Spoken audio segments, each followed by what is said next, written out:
sana bana kushikwa leo.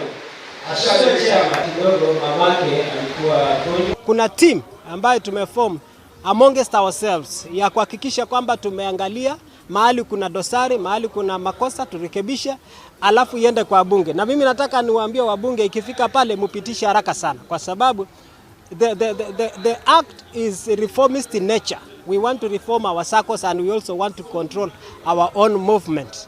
Na mimi najua wabunge nyinyi mko na SACCO. Kwa hivyo mkipitisha sheria mbaya, mjue kwamba hiyo panga litakuja kwa kata vibaya sana. We are basically not only about credit, but what we do is we encourage them and teach them on savings, because once they have better and good savings, they are able now to plan on their financials, and also if given credit they can be able also to service their loans. Lakini gap kubwa tuliyoiona ni kwamba the use of technology bado iko kidogo, it's very wanting if I may use that word. So kutoka kwa Chamber tumekuja initiative inaitwa Anwani Yangu.